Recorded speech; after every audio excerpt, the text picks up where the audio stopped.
എല്ലാവർക്കും സ്വാഗതം. ഈ റിവ്യൂ ഇഷ്ടപ്പെടുവാണെങ്കിൽ ഒന്ന് ലൈക്ക് ചെയ്തും സബ്സ്ക്രൈബ് ചെയ്തും സപ്പോർട്ട് ചെയ്യണേ. അപ്പോൾ ബാലേന്ദ്രനെ കാണാത്തതുകൊണ്ട് ആകെ ടെൻഷനിലാണ് ഗോവർദ്ധൻ. കുറേ നേരമായാലും പുറത്തോട്ട് ഇങ്ങനെ നടക്കുന്നത്. ഇനി എന്ത് ചെയ്യും എന്നോർത്ത് ഇങ്ങനെ നിൽക്കുമ്പോഴാണ് ആൻ്റപ്പേട്ടൻ ഇറങ്ങി വരുന്നത്. അന്നേരം ആൻ്റപ്പനെ കാണുന്നത് ഓടി ചെല്ലൂട്ട് അടുത്തോട്ട്. എന്നിട്ട് എന്തായി ചോദിച്ചോ എന്ന് ചോദിക്കുമ്പോൾ ആൻ്റപ്പൻ പറയുന്നത്, ഞാൻ ചോദിച്ചു, കുറച്ച് നേരം ഇവിടെ താമസമുണ്ട്, കുറച്ച് നേരം കഴിഞ്ഞ് ഇറങ്ങി വരാമെന്നാണ് പറഞ്ഞത്, അന്നേരം ലേറ്റ് ആവുമെന്ന് മനസ്സിലായില്ലേ എന്ന് ചോദിക്കും. അപ്പോഴത്തേക്കും അകത്തുനിന്ന് അവരുടെ പാചകക്കാരൻ ഇറങ്ങി വരും. എന്നിട്ട് ചോദിക്കും, എന്താ പ്രശ്നം, നിങ്ങളുടെ കൂടെ വന്ന ആളെ എന്തോ വലിയ പ്രശ്നം കൊണ്ടാണ് വന്നത്, അതുകൊണ്ടാണ് ഈ അവർ സംസാരിച്ച് കഴിഞ്ഞപ്പോൾ കേണൽ സാറ് തീ പിടിച്ച പോലെ നിൽക്കുന്നത്, എന്താ കാര്യം എന്ന് ചോദിക്കും. അന്നേരം ഗോവർദ്ധൻ പറയും, എന്താ സംഭവം എന്ന് എനിക്കറിയത്തില്ല, ഞാൻ കൂടെ വന്നതേ ഉള്ളൂ, ബാലേട്ടൻ്റെ കാര്യങ്ങൾ അറിയാവുള്ളൂ, എനിക്കറിയില്ല എന്ന് പറയുവാണ്. അന്നേരം അവർ പറയുന്നുണ്ട്, ഏതായാലും എന്തോ പ്രശ്നമുണ്ട്, നീ താമസിക്കുമെന്നാണ് പറഞ്ഞത്, ഏതായാലും ഞങ്ങൾ പോവാം എന്ന് പറഞ്ഞാൽ അവർ രണ്ടുപേരുടെ അകത്തേക്ക് പോകും. അന്നേരം ഗോവർദ്ധൻ പറയുന്നുണ്ട്, അത് സാരമില്ല, ഞാനിനിയിപ്പം ലേറ്റ് ആവുമെങ്കിൽ വണ്ടിയിൽ കയറി കിടന്ന് കുറച്ച് നേരം ഉറങ്ങാൻ പോകാമെന്ന് പറഞ്ഞാൽ ഗോവർദ്ധനും അങ്ങോട്ട് പോകുന്നു. എന്താണെങ്കിലും വണ്ടിയിൽ കയറി കിടന്ന് ഉറങ്ങുന്നതിന് മുമ്പ് ഗോവർദ്ധൻ സുലോചനെ വിളിക്കുന്നുണ്ട്. എന്നിട്ട് പറയും, ഇന്നും ലേറ്റ് ആവുമെന്നാണ് തോന്നുന്നത്, ഇതുവരെ ബാലേട്ടൻ്റെ മീറ്റിംഗ് കഴിഞ്ഞില്ല, അതുകൊണ്ട് ഇന്നിപ്പോൾ അങ്ങോട്ട് എത്താൻ പറ്റുമോ എന്നറിയില്ല, 2-3 ദിവസമായാലേ വണ്ടിയൊക്കെ ഓടിക്കുന്നത്, അതുകൊണ്ട് നല്ല ക്ഷീണമുണ്ട്, ഇനിയിപ്പോൾ എവിടെയെങ്കിലും സ്റ്റേ ചെയ്യുമെന്ന് എനിക്ക് ഉറപ്പില്ല കേട്ടോ എന്ന് പറയും.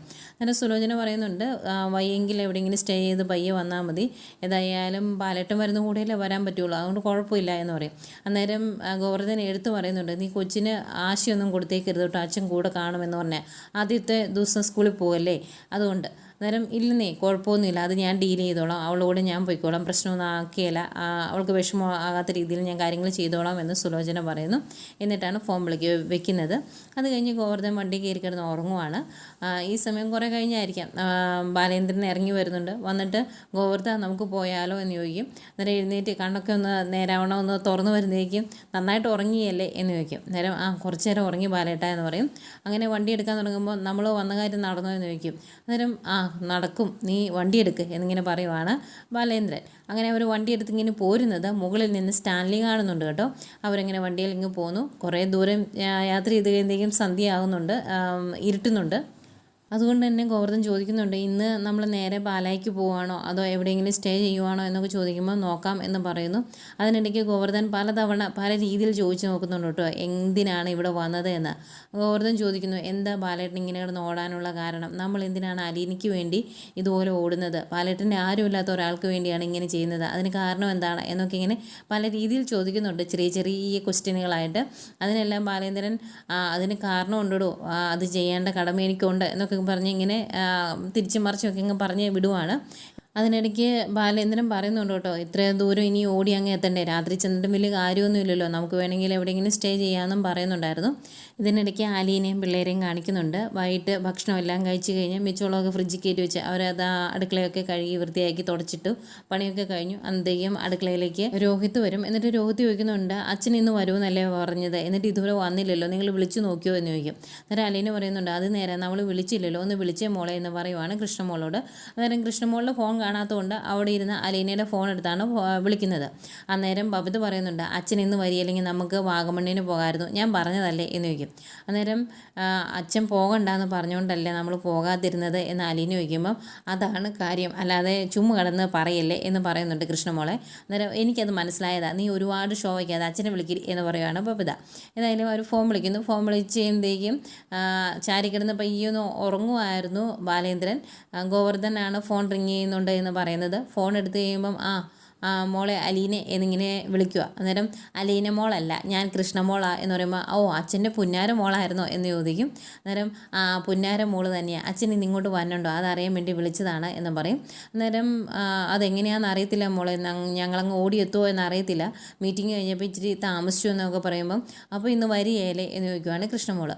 അന്നേക്കും അലീന ഫോം മേടിക്കുവേ. എന്നിട്ട്, എന്താ അച്ഛാ ഇന്ന് ഇങ്ങ് എത്തിയല്ലേ, ഇന്നിപ്പം എവിടെ വരെ എത്തി എന്നൊക്കെ ചോദിക്കുന്നുണ്ട്. അന്നേരം രാത്രിയല്ലേ, അന്നേരം കറക്റ്റ് പറയാൻ പറ്റുന്നില്ല മോളെ, മിക്കവാറും ഞാൻ ഇവിടെ സ്റ്റേ ചെയ്യുമായിരിക്കും, എനിക്ക് നല്ല മേലുവേദനയുണ്ട് എന്നൊക്കെ പറയുമ്പം അലീന പറയുന്നുണ്ട്, അങ്ങനെയാണെങ്കിൽ സ്റ്റേ ചെയ്തു, അതാ നല്ലത് എന്ന്. ഇനി വരുന്നുണ്ടെങ്കിൽ തന്നെ ഗേറ്റ് തുറന്നിടണോ എന്ന് ചോദിക്കുന്നുണ്ട്.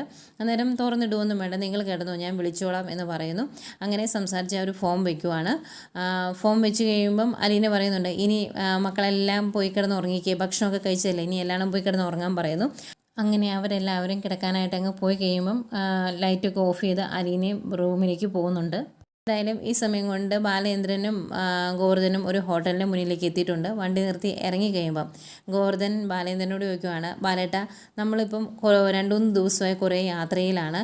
നമ്മൾ ഇങ്ങനെ യാത്ര ചെയ്യാനുള്ള കാരണം എന്താണ്? അലീനയ്ക്ക് വേണ്ടിയാണോ ബാലേട്ടൻ ഇങ്ങനെ ഓടുന്നത്?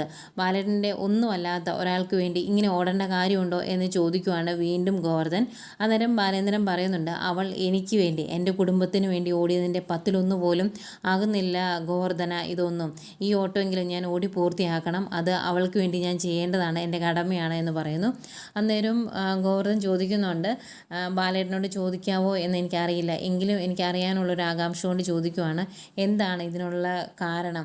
ഞാൻ പലവട്ടം ചോദിക്കണമെന്ന് ഓർത്താണ്, ഇനി ചോദിച്ചത് തെറ്റാണെങ്കിൽ പറയണ്ട എന്നൊക്കെ പറഞ്ഞിങ്ങനെ വിഷമത്തോടെ നിൽക്കുക. അന്നേരം ബാലേന്ദ്രൻ പറയുന്നുണ്ട്, തന്നോട് ഞാൻ പറയാം, താൻ കുറേ കാലമായില്ലേ എൻ്റെ കൂടെ ഒരു വിശ്വസ്തനായിട്ട് നിൽക്കുന്നത്. അങ്ങനെ പറഞ്ഞു കഴിഞ്ഞാൽ താൻ ഈ രഹസ്യം ഒരാളോടും പറയരുത്, സുലോചനയോട് പോലും പറയരുത്. അങ്ങനെ ഒരു കാര്യം മനസ്സിൽ വെച്ചുകൊണ്ട് നടക്കാൻ ബുദ്ധിമുട്ടാണ്, പിന്നീട് തൻ്റെ മനസ്സമാധാനം പോകും. അങ്ങനെ മനസ്സമാധാനം പോയിക്കോട്ടെ എന്നാണ് എങ്കിൽ ഞാൻ പറയാമെന്ന് പറയും.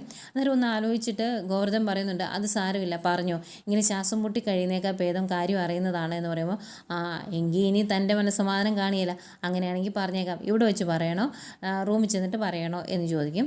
അന്നേരം വേണ്ട, റൂം എടുത്തിട്ട് പറഞ്ഞാൽ മതി എന്ന് പറയും. അങ്ങനെ അവർ നേരെ റൂമിലേക്ക് പോവാണ്.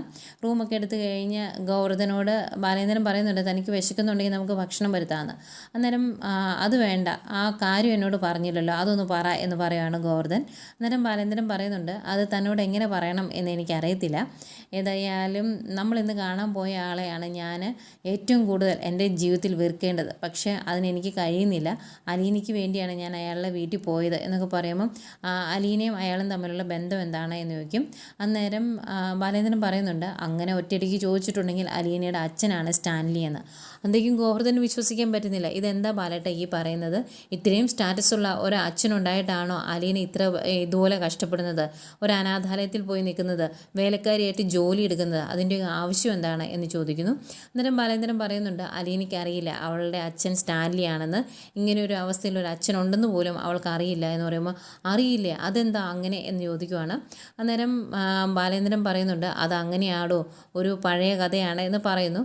അന്നേരം പിന്നെയും ഒരു 100 സംശയങ്ങളാട്ടോ ഗോവർദ്ധൻ ചോദിക്കുന്നത്. അതുപോലെ അതിനിടയ്ക്ക് ബാലേട്ടനെ എങ്ങനെയാണ് ഇവരെ പരിചയം എന്നും ചോദിക്കുന്നുണ്ട്. അന്നേരം ബാലേന്ദ്രൻ പറയും, എനിക്ക് ഇവരെ പരിചയമൊന്നുമില്ല, നന്നായിട്ട് ഇയാളെ പരിചയമുള്ളത് ഗംഗാധരമേനോനാണ്, അത് കഴിഞ്ഞ് അയാളുടെ അച്ഛനും വൈജയന്തിക്കും ഒക്കെ പരിചയം ഉണ്ടായിരുന്നു എന്നിങ്ങനെ പറയുക.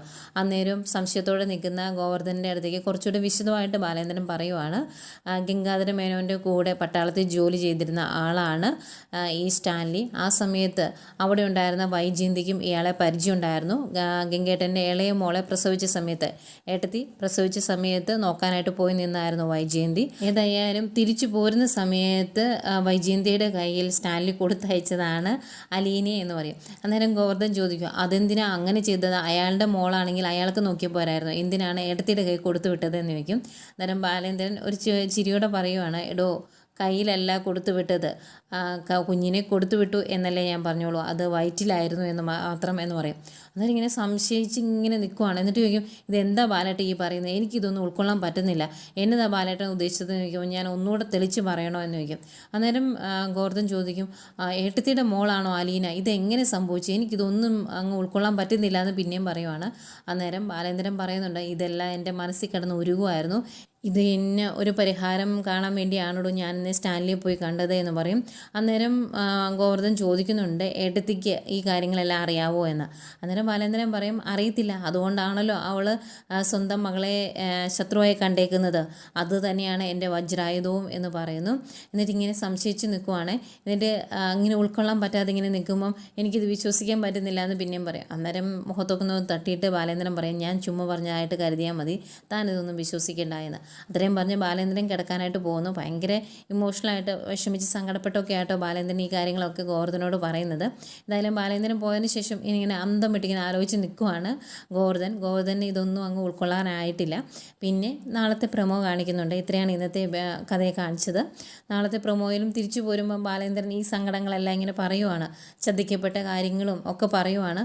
അതുപോലെ ഇവർ സംസാരിച്ചുകൊണ്ട് നിൽക്കുമ്പോഴും ബാലേന്ദ്രൻ പറയുന്നുണ്ടായിരുന്നു, ബാലേന്ദ്രൻ ഈ കാര്യങ്ങളൊന്നും അറിയത്തില്ലായിരുന്നു, അറിയാമെങ്കിൽ അറിയാമായിരുന്നെങ്കിൽ വൈജയന്തിയുടെ കഴുത്തിൽ താലി കെട്ടിയല്ലായിരുന്നു, എല്ലാവരും കൂടി എന്നെ ചതിച്ചതാണ് എന്നൊക്കെ ഇങ്ങനെ ഭയങ്കര ഇമോഷണലായി വിഷമത്തോടെ പറയുന്നുണ്ട്. അതൊക്കെ കേൾക്കുമ്പോൾ ഭയങ്കര സങ്കടമാകുന്നുണ്ട് ഗോവർദ്ധന്. അതുകൊണ്ടാണ് ഗോവർദ്ധന് കിളി പോയി നിൽക്കുന്നത്. എന്തായാലും ഇതൊക്കെയായിരുന്നു ഇന്നത്തെ കഥ.